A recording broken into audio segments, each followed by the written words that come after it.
जय हिंद दोस्तों, स्वागत है आपका गणित सीखे में। मैं मुरारी कुमार और आज आपके लिए लेकर आए प्रश्नावली 13.1 का क्वेश्चन नंबर 6 का सॉल्यूशन। ठीक, क्वेश्चन नंबर 6 है प्रश्नावली 13.1 का, क्लास 10 का है, जो कि पेज नंबर 268 में है। ठीक, तो क्वेश्चन पढ़ रहे हैं। देखिए क्वेश्चन नंबर 6 बोल रहा है, दवा का एक कैप्सूल एक बेलन के आकार का है जिसके दोनों सिरों पर एक एक अर्धगोला लगा हुआ है। देखिए आकृति 13.10। ठीक, 13.10 ये आकृति 13.10 में बुक में बना हुआ है, देख लीजिए। ठीक, पूरे कैप्सूल की लंबाई 14 mm है और उसका व्यास 5 mm है। इसका पृष्ठीय क्षेत्रफल ज्ञात कीजिए। ठीक, तो क्वेश्चन पढ़ करके आपको हम यहाँ पर क्वेश्चन पढ़ लिए। अब देखिए इसको समझने का कोशिश कीजिए। क्या बोल रहा है कि दवा का एक कैप्सूल है। ठीक, ये यहाँ पर फिगर बनाया गया है, आप देख लीजिए बुक में भी। इसके लिए हम आपके लिए ओरिजिनल फिगर कैसा होना चाहिए वो हम आकृति आपके लिए लाए हैं। देखिए क्या बोला, दवा का एक कैप्सूल। कैप्सूल सभी आप देखे होंगे, छोटा सा कैप्सूल जो कि कैप्सूल खरीदने, यानी कि देखिए इसका ये कैप्सूल, इसका हम बड़ा कैप्सूल लाए हैं। तो ये देखिए जो कैप्सूल में कहा गया उसके अनुसार यहाँ पर ये बिल्कुल ठीक है कि नहीं। क्या बोला गया, दवा का एक कैप्सूल एक बेलन के आकार का है। ये कैप्सूल का देखिए बीच वाला भाग ये बिल्कुल बेलन के आकार का है, बेलन। ठीक, ये बेलन हो गया। अब यहाँ से देखिए क्या है, बेलन के आकार का है जिसके दोनों सिरों पर एक एक अर्धगोला लगा हुआ है। ये बेलन आकार का हो गया। इसके दोनों सिरों पर यानी कि एक सिरा ये और एक सिरा ये, दोनों सिरों पर, ठीक, इसका दोनों सिरों पर अर्धगोला लगाया हुआ है। ठीक, ये देखिए अर्धगोला हो गया। इस तरह से समझिए कैप्सूल है, इसका दोनों सिरा इसे अर्धगोला आकार का है, दोनों सिरा इसका। ठीक, यानी कि बीच में बेलन और दोनों किनार में इसका अर्धगोला लगा हुआ है। आगे इसका देखिए दोनों सिरों पर एक एक अर्धगोला लगा हुआ है। ठीक, आकृति यहाँ पर देख लीजिए। पूरे कैप्सूल की लंबाई यानी कि पूरे कैप्सूल, ये जो है पूरे कैप्सूल यानी यहाँ से लेकर के यहाँ तक पूरे कैप्सूल की लंबाई दिया गया है 14 mm। 14 mm दिया गया है पूरे कैप्सूल की लंबाई, यहाँ से लेकर के यहाँ, यानी इस छोर से लेकर इस छोर तक। ठीक, तो पूरे कैप्सूल की लंबाई 14 mm है और उसका व्यास जो है, उसका व्यास है 5 mm। इसका जो ये व्यास है, व्यास देखिए ये इसका, ये यानी कि इसका केंद्र होते हुए बीचों बीच दूरी, इसका जो व्यास दिया हुआ है वो दिया गया है इसका देखिए 5 mm। व्यास दिया हुआ है 5 mm। और आगे देखिए इसका बोला कि इसका पृष्ठीय क्षेत्रफल ज्ञात करना है। ठीक, तो इस कैप्सूल का हमको पृष्ठीय क्षेत्रफल निकालना है। ठीक, तो आप समझ गए होंगे कि यानी बीच में इसका बेलन है, दोनों किनार पर अर्धगोला लगा हुआ है। तो यानी कि इसका अगर हमको पृष्ठ क्षेत्रफल निकालना है तो बेलन का पृष्ठ क्षेत्रफल निकालेंगे बीच वाले से। बेलन का पृष्ठ क्षेत्रफल ये जो बीच में बेलन आकार दिखा है। ठीक, इसका बेलन का पृष्ठ क्षेत्रफल यानी कि बेलन का इस पृष्ठ क्षेत्रफल इसका निकालेंगे। ठीक, ये इसका सतह का क्षेत्रफल, तो बेलन का वक्र पृष्ठ क्षेत्रफल निकालेंगे, वक्र, ये वक्र वाला।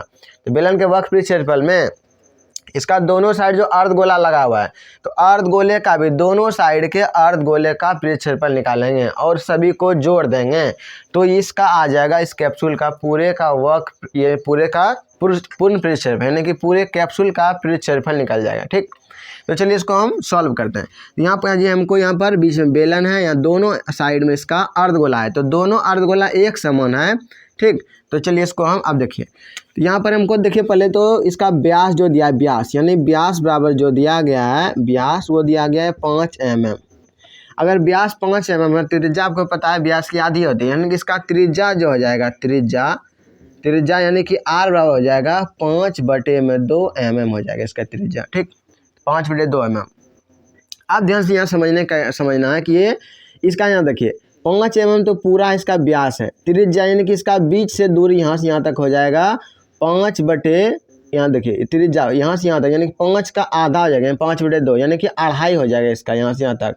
तो यहाँ से यहाँ तक अगर 2.5 होगा तो इसका केंद्र से देखिए इधर का भी त्रिज्या कहलाता है, इधर भी त्रिज्या कहलाता है, इसलिए केंद्र से इधर का हो जाएगा 2.5। तो यहाँ से यहाँ तक 2.5 हो जाएगा, इसी तरह से यहाँ से यहाँ तक 2.5 हो जाएगा, यानी कि टोटल इसका लंबाई अगर है 14 mm तो केवल ये जो बेलन आकृति का बीच में देख रहे हैं आकृति, इसका हमको निकालना कितना होगा, यानी केवल बेलन का फल है। तो आप समझ गए होंगे कि यहाँ से यहाँ तक 2.5 है, तो इसलिए इधर भी 2.5 हो जाएगा और इधर भी 2.5। अब इधर देखिए यहाँ से यहाँ तक की दूरी घटा देंगे 14 में से, यानी 14 में से 2.5 इधर घटा देंगे और 2.5 इधर, तो टोटल 14 में से हम 2.5 दोनों साइड यानी कि टोटल 5 घटा देंगे। तो 14 में से 5 घटाते हैं तो आता है 9, यानी कि 9 mm जो है ना, 9 mm ये जो यहाँ पर बीच में बीच में बेलन आकृति है बीच में, तो बेलन का जो ये लंबाई समझिए तो ऊंचाई, बेलन की जो ऊंचाई हो जाएगी केवल बेलन का वह हो जाएगा 9 mm। ठीक, अब चलिए इसको हम लिखते हैं, उसके बाद बनाते हैं इसको। तो देखिए सबसे पहले दिया गया है व्यास, व्यास दोनों के लिए दिया गया है, तो दिया गया है अर्धगोले का व्यास एवं बेलन का व्यास, दोनों का व्यास हमको दिया गया है 5 mm। इसीलिए इसका त्रिज्या जो हो जाएगा त्रिज्या, इसलिए त्रिज्या यानी आर का मान दोनों के लिए समान होगा, 5/2 mm हो जाएगा इसका आधा। ठीक, 5/2 mm। तो इसका हम हल कर रहे हैं। ठीक, देखिए तो आर का मान त्रिज्या पता चल गया। इसके बाद देखिए इसका बेलन के लिए ध्यान रखिए, बेलन के लिए एच का मान यहाँ लिख रहे हैं, बेलन के लिए एच बराबर, बेलन के लिए एच, या समझ सकते हैं आप बेलन के लिए इसके यहाँ पर ऊंचाई क्या होगी या तो बेलन की ये लंबाई कितना होगा। तो बेलन के लिए हो जाएगा टोटल 9 कैसे आप समझेंगे, अढ़ाई इधर से घटा है, अढ़ाई यहाँ से इधर से, तो टोटल यहाँ से यहाँ तक 14 है, इसलिए यहाँ से लेकर के यहाँ तक हो जाएगा 9 mm। तो बेलन के लिए एच बराबर हो जाएगा 14 mm माइनस 5 mm, यानी कि हो जाएगा 9 mm। तो सभी का अलग अलग निकालिए। अब क्या करना है हमको, बेलन के पृष्ठ क्षेत्रफल में ये दोनों जो अर्धगोला है इसके पृष्ठ क्षेत्रफल को जोड़ना है, यानी कि अर्धगोले का वक्र पृष्ठ क्षेत्रफल प्लस दोनों अर्धगोले का वक्र पृष्ठ क्षेत्रफल, ठीक, प्लस बेलन का वक्र पृष्ठ क्षेत्रफल। तो तीनों को जब जोड़ देंगे तो हो जाएगा इस पूरे कैप्सूल का पृष्ठीय क्षेत्रफल। ठीक, तो चलिए इसको हम लिखते हैं। तो हमको निकालना है कैप्सूल का पृष्ठ क्षेत्रफल, लिखेंगे कैप्सूल का पृष्ठीय क्षेत्रफल हम शॉर्ट में लिख देते हैं, क्षेत्रफल बराबर। तो देखिए ध्यान से, दोनों जो अर्धगोलाई साइड में दोनों एक ही समान है, दोनों का त्रिज्या सेम है, इसलिए 2 बार हम सूत्र नहीं लगाते हैं, एक बार सूत्र लगाएंगे, उसमें 2 से गुना कर देंगे तो दोनों अर्धगोले का हो जाएगा। तो हो जाएगा 2 गुना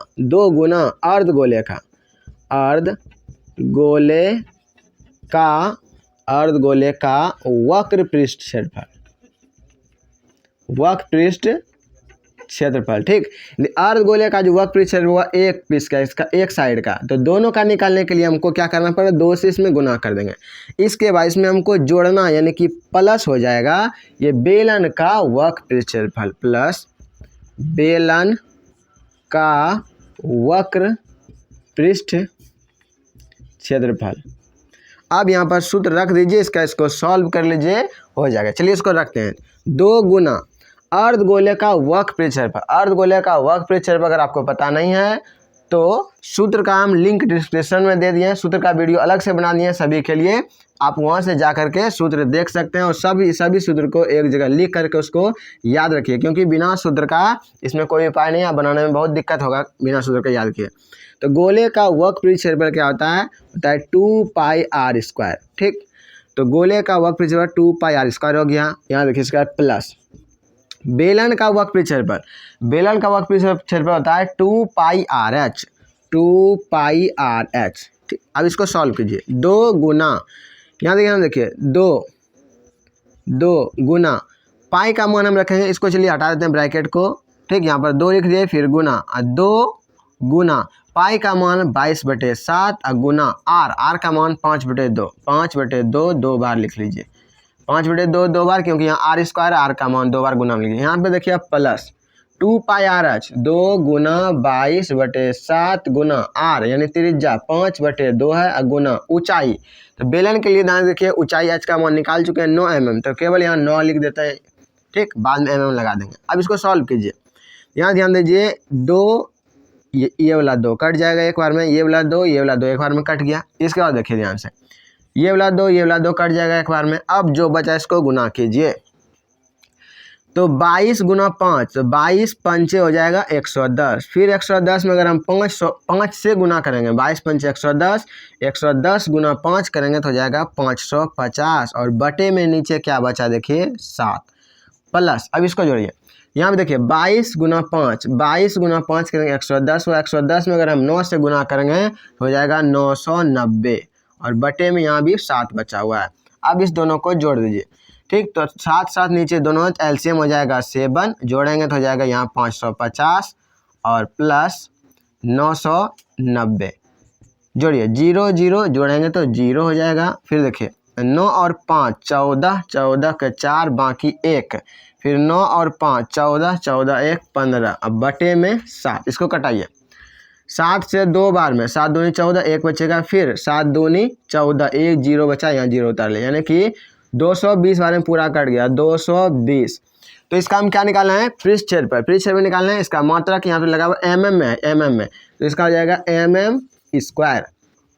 तो इस कैप्सूल का वक्र पृष्ठ क्षेत्रफल यानी कि उसका सतह का जो क्षेत्रफल आ गया वो आ गया 220 mm², ठीक, यानी मिलीमीटर स्क्वायर, 220 mm², इसका हो जाएगा पृष्ठ क्षेत्रफल।